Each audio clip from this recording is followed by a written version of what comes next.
ప్రస్తుతం అనంతపురంలో కూటమి ప్రభుత్వ పాలన సభలో మాధవ్ మాట్లాడుతున్నారు. లైవ్ చూద్దాం. మీ అందరికీ చెప్పడానికి ఇవాళ గర్వపడుతున్నాను.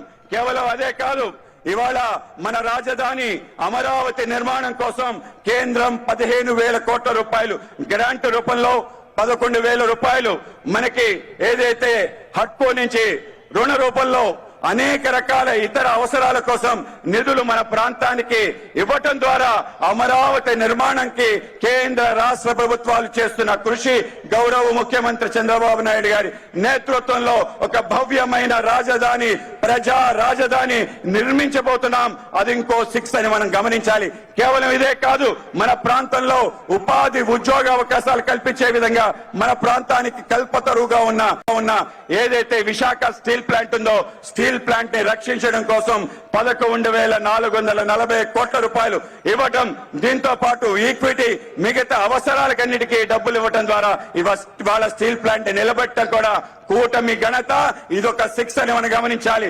కేవలం ఇదే కాదు, మన ప్రాంతంలో సుమారు గత ఏడాదిలో 9,75,000 కోట్ల రూపాయలు పెట్టుబడులు వచ్చాయి. ఒక సంవత్సరంలో ఒక రాష్ట్రానికి ఇంత పెద్ద ఎత్తున నిధులు ఏ రాష్ట్రానికి రాలేదనే విషయం మనం గమనించాలి. ఇవాళ డబుల్ ఇంజన్ సర్కార్ అంటే, కూటమి ప్రభుత్వం అంటే ఏమిటి అంటే, ఒక సంవత్సరంలో 9,75,000 కోట్ల రూపాయలు అక్షరాల మన ప్రాంతానికి రావటం ఏదైతే ఉందో, రాబో కాలంలో అనేక రకాల ఉపాధి ఉద్యోగ అవకాశాలు కల్పన అవుతుంది. ఎంత అవుతుంది అంటే 20 లక్షలు మనం కూటమి ప్రభుత్వం ఆధ్వర్యంలో మీకు భరోసా ఇవ్వటం జరిగింది. మీ అందరికీ తెలియజేస్తున్నాను, 20 లక్షలు మించి ప్రజలందరికీ కూడా ఉపాధి కలిగే విధంగా ఇవాళ మనకి పెట్టుబడులు వచ్చాయి. కేవలం పేపర్ మీద ఎంఓయూలు కాదు, అవన్నీ కూడా స్థలాలు సేకరణే, పూర్తి స్థాయిలో పనులు ప్రారంభమే.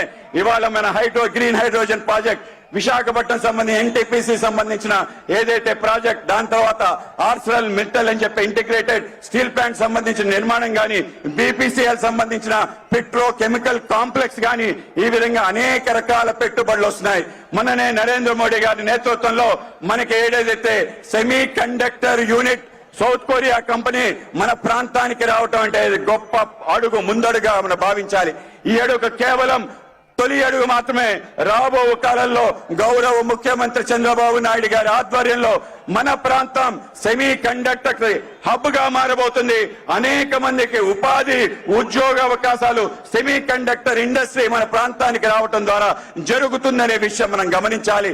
ఇవాళ అదే కాకుండా మన ప్రాంతానికి కావాల్సిన అనేక రకాల అవసరాలు, ముఖ్యంగా మన ప్రాంతానికి సంబంధించిన జాతీయ రహదారుల యొక్క శ్రేణి సుమారు 1,30,000 కోట్లు, సుమారు 59 ప్రాజెక్టులు మన ప్రాంతంలో నిర్మాణం అవుతున్నాయి. ప్రతి ప్రాంతానికి అనుసంధానంగా జాతీయ రహదారుల నిర్మాణం కేంద్ర ప్రభుత్వం, రాష్ట్ర ప్రభుత్వం చే జరుగుతుందనే విషయం మనం గమనించాలి.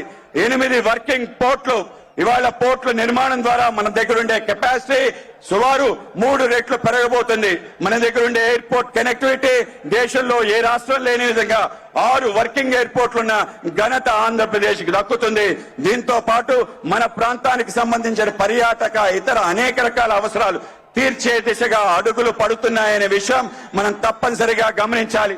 ఇవాళ చంద్రబాబు నాయుడు గారు, నరేంద్ర మోడీ గారి నేతృత్వంలో ఇవాళ జరుగుతున్న అభివృద్ధి కార్యక్రమాలు కేవలం 1, 2 కాదు.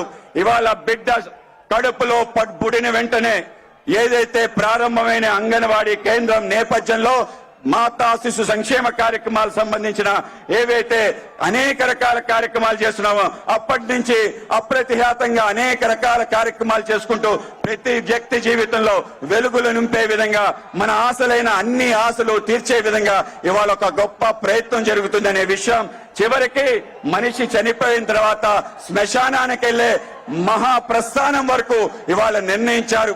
ఆ విధంగా మనందరి జీవితాల్లో వెలుగులు నింపే విధంగా ఒక గొప్ప ప్రయత్నం కూటమి ఆధ్వర్యంలో నడుస్తుందని మనందరం కూడా గమనించాలి. కేవలం ఇదే కాదు, ఇవాళే మన మెత్తోడు కింద దిగాల్సిన కోరుతున్నాను. బాబు మెత్తోడు కింద దిగాల్సిన కోరుతున్నాను. ఎవరు కూడా వీటిని ఎక్కే ప్రయత్నం చేయదు. ఇవాళ గమనించండి, ఇవాళ నరేంద్ర మోడీ గారి నేతృత్వంలో గౌరవ మన విత్త మంత్రి శ్రీ నిర్మలా సీతారామన్ గారు మొన్న ఆగస్టు 15వ తారీఖు ఎర్రకోట నుంచి కొత్త జిఎస్టి విధానాన్ని అమలు చేస్తున్నారు. ఇవాళ కొత్త జిఎస్టి విధానం ద్వారా 5%, 18% స్లాబ్ విధానం తీసుకురావడం ద్వారా అనేక రకాల ధరలు తగ్గబోతున్నాయి. ఎన్నిటికి తగ్గబోతున్నాయంటే వ్యవసాయదారులకు ఊరట కలిగించే విధంగా, మహిళలకు ఊరట కలిగించే విధంగా, మధ్య తరగతి వ్యక్తులకి ఊరట కలిగించే విధంగా, అనేక మంది చిరు వ్యాపారస్తులకి ఊరట కలిగించే విధంగా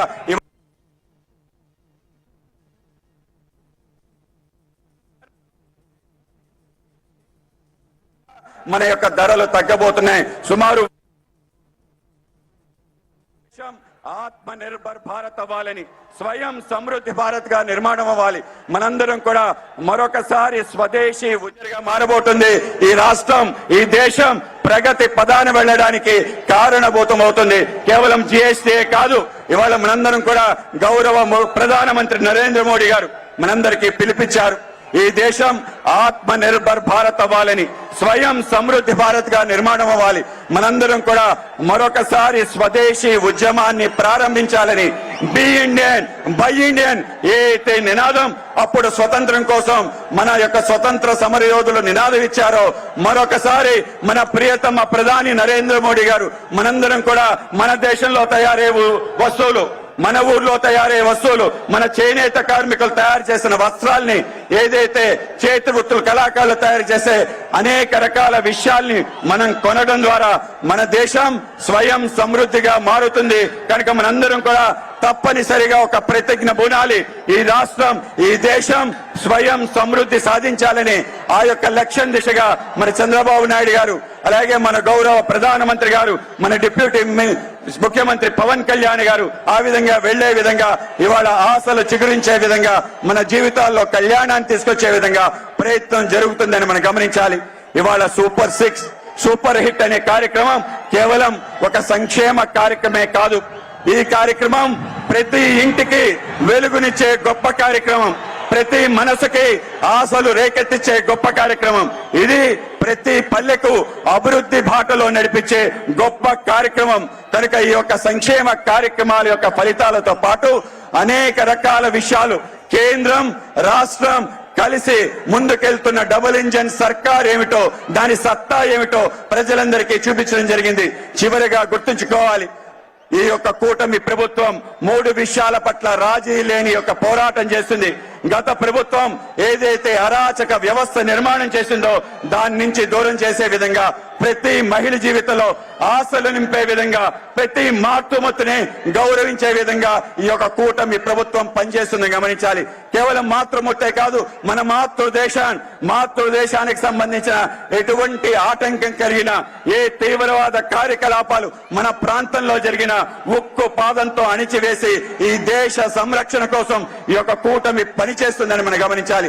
దీంతో పాటు అతి ముఖ్యంగా మాతృభాష, ఏదైతే భాష మన పైన బలవంతంగా నిర్మూలన చేసే ప్రయత్నం గత ప్రభుత్వం చేసిందో, తప్పనిసరిగా మన మాతృభాష సంరక్షణ కోసం, మన తెలుగు భాషని ఇంకా ముందుకు తీసుకెళ్లడం కోసం కూటమి ప్రయత్నం చేస్తుందని మీకు తెలియజేస్తూ, మాతృమూర్తి పట్ల, మాతృభూమి పట్ల, మాతృభాష పట్ల చిత్తశుద్ధితో ఎంతవరకైనా ముందుకెళ్లి ఈ మూడిటిని రక్షించే ప్రయత్నం మేము చేస్తామని మనందరికీ తెలియజేస్తూ, రాబో కాలంలో మరింతగా ముందుకెళ్లడానికి మనందరం కలిసికట్టుగా వికసిత్ ఆంధ్ర నిర్మాణం కోసం, వికసిత్ భారత నిర్మాణం కోసం మనందరం కలిసి కృషి చేయాలని తెలుస్తూ, నాకు ఈ అవకాశం ఇచ్చిన పెద్దలందరికీ, ముఖ్యంగా మన విత్త మంత్రి పయ్యావుల కేశవ్ గారికి ధన్యవాదాలు తెలియజేసుకుంటూ, భారత్ మాతాకి, భారత్ మాతాకి, భారత్ మాతాకి, అందరికీ నమస్కారం.